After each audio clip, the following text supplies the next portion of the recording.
19واں پارہ اور سورۃ نمل کی یہ آیت نمبر 50 ہے۔ جیسا کہ آپ نے گزشتہ آیت میں سنا کہ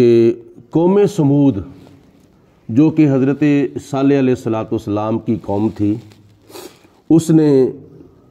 حضرت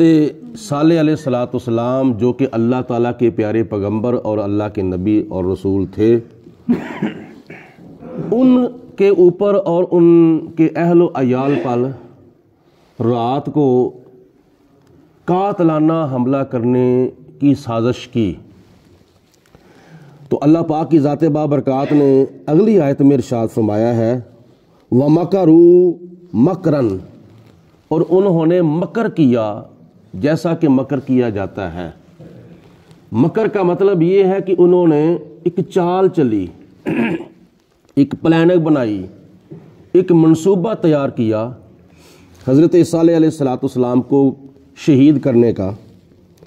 اور اللہ پاک نے ارشاد فرمایا وَمَكَرْنَا مَكْرًا، ہم نے بھی ان کے مقابلے میں ایک خفیہ تدبیر اختیار فرمائی۔ یہ مکر کا لفظ اللہ کے لیے استعمال نہیں ہو سکتا، اس کے ترجمے میں اللہ پاک کی ذات کے لیے مکر کا لفظ استعمال نہیں ہو سکتا، کیونکہ مکر کرنے والا جو فاعل ہوتا ہے اس کو کہتے ہیں مکار۔ تو اللہ تعالیٰ ہر گناہ سے پاک ہے، اللہ تعالیٰ ہر خطا سے پاک ہے، اللہ ہر غلطی سے پاک ہے۔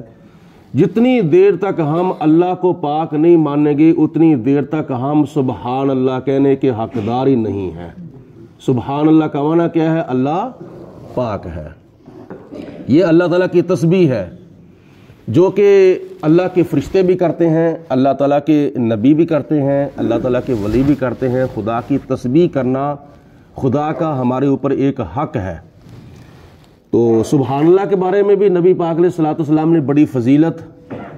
اور بڑی اہمیت بیان فرمائی ہے کہ سبحان اللہ کا جو وظیفہ ہے ایسے ہی سمجھو جیسے بندہ سونے اور چاندی کی خیرات کر رہا ہے، یعنی سبحان اللہ کا وظیفہ کرنے والے کو اللہ تعالیٰ سونا خیرات کرنے کا ثواب عطا فرماتا ہے۔ اسی طرح ایک انگریز ہوا ہے ستیہ رتھ پرکاش، اس نے یہی لفظ پڑھ کے مسلمانوں پر اعتراض کیا، اے مسلمانوں تم کس خدا کی پوجا کرتے ہو، کس خدا کو تم اپنا الہ مانتے ہو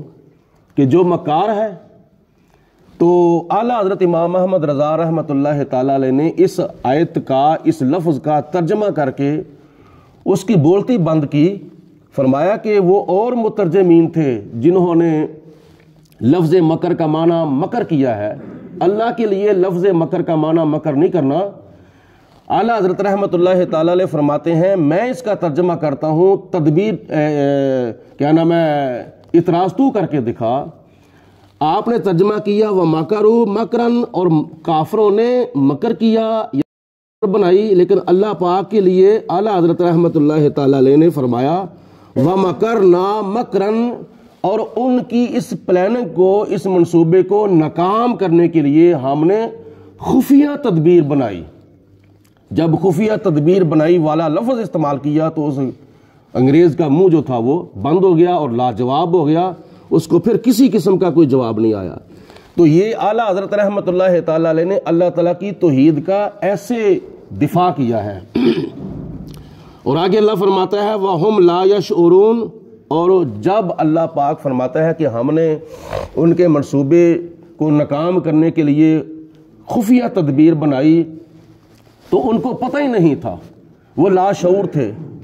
ان کو پتہ ہی نہ چلا کہ ہمارے ساتھ ہوا کیا ہے۔ آگے جب اللہ پاک کی ذات نے ان کو تباہ و برباد کر دیا، روایات میں آتا ہے کہ اللہ پاک کی ذات نے ایک ہوا چلائی، اس ہوا کی وجہ سے بھی وہ مرے، اور دوسرے نمبر پر پھر ایک ایسی آواز اللہ پاک کی ذات نے ہولناک اور خوفناک اور دردناک پیدا فرمائی جو اس آواز کو برداشت نہ کر سکے، بلکہ وہیں غرق ہو گئے، تباہ و برباد ہو گئے۔ جب وہ تباہ و برباد ہو گئے قوم سمود کے لوگ، تو اللہ پاک نے فرمایا فانظر، اے میرے پیارے آخری رسول جس پر یہ کلام نازل ہوا، اللہ پاک جن سے یہ باتیں فرما رہا ہے، فانظر اے میرے پیارے رسول، کیفا کیسے، کانا ہوا تھا، آپ نے دیکھا، فانظر کیفا کانا آپ نے دیکھا کہ کیسا ہوا تھا، آ کے باتوں مکرہم ان کے اس مکر کا جو انجام تھا، ان کے اس ناکام منصوبے کا انجام جو تھا وہ کیسا ہوا تھا، دیکھا تھا آپ نے، ایسی ہوا چلائی اور ایسی آواز پیدا کی جس کی وجہ سے وہ ساری کی ساری قوم جو تھی وہ تباہ و برباد ہو گئی۔ اللہ پاک نے ارشاد فرمایا اما دمرناہم، ہم نے ان سب کو تباہ و برباد کر دیا، نیست و نابود کر دیا، وَقَوْمَهُمْ اجمعین، اور ان کی ساری قوم کو بھی، یعنی قوم سمود کے کافر جو تھے ان کو بھی، اور ان کی ساری قوم جو ان کے چیلے چمچے جتنے بھی ان کے حمیتی ان کے اتحادی تھے وہ سارے کے سارے اللہ پاک نے فرمایا ہم نے تباہ و برباد کر دیے۔ حضرت صالح علیہ السلام کا اللہ پاک کی ذات نے بول بالا فرما دیا، اور کافروں کا، قوم سمود کا اللہ پاک کی ذات نے منہ کالا فرما دیا۔ اللہ پاک کی ذات بابرکات نے ہر مقام پہ اپنے نبیوں کا، اپنے رسولوں کا تحفظ کیا ہے، دفاع کیا ہے، ڈیفنس کیا ہے، اور قرآن پاک میں اور بھی کئی مثالیں موجود ہیں۔ مثال کے طور پر جنگ بدر ہوئی تھی، تو جنگ بدر کے موقع پر اللہ پاک نے ان 313 مجاہدین کو کامیاب کرنے کے لیے میدان بدر کے پاس ایک پہاڑ ہے جس کا نام ہے جبل الملائکہ، اس جبل الملائکہ کے اوپر خدا تعالیٰ نے پہلے 3000 فرشتے اتارے مجاہدین بدر کی مدد کے لیے، پھر 5000 فرشتے اتارے مجاہدین بدر کے لیے۔ اسی طرح ہجرت کی رات نبی پاک علیہ الصلوۃ والسلام کے خلاف کافروں نے بڑا غلط منصوبہ بنایا ہوا تھا کہ کب باہر نکلے گا مسلمانوں کا نبی تو ہم اس کو شہید کر دیں گے، لیکن اللہ پاک کی ذات بابرکات نے ایسا دفاع کیا اپنے پیارے حبیب علیہ الصلوۃ والسلام کا کہ رات کا وقت ہے، حضور علیہ الصلوۃ والسلام نکل رہے ہیں تو خدا فرما رہا ہے یاسین والقرآن الحکیم انک لمن المرسلین علی صراط مستقیم، اے میرے محبوب کینکریاں لو، ان کے اوپر سورۃ یاسین کی چند ابتدائی آیتیں پڑھ کے ان کافروں کے اوپر پھینک دو، ان کو تم نظر ہی نہیں آؤ گے، ان کے بیچ میں سے گزر جاؤ،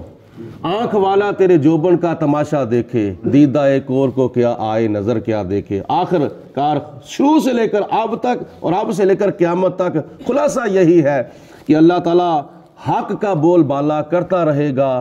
اور باطل کا اور کفر کا منہ کالا کرتا رہے گا۔ اللہ ہم سب کو عمل کرنے کی توفیق عطا فرمائے۔ وآخر دعوانا الحمدللہ رب العالمین، الصلاۃ والسلام علیک یا سیدی یا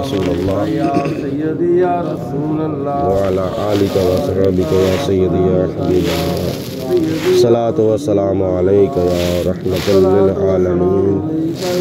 وعلی آلک وصحبک یا خاتم النبیین۔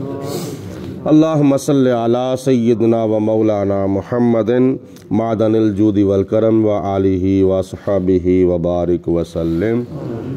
اللہم ربنا انزل علینا مائدۃ من السماء تکون لنا عیدا لأولنا وآخرنا وآیۃ منک وارزقنا وانت خیر الرازقین۔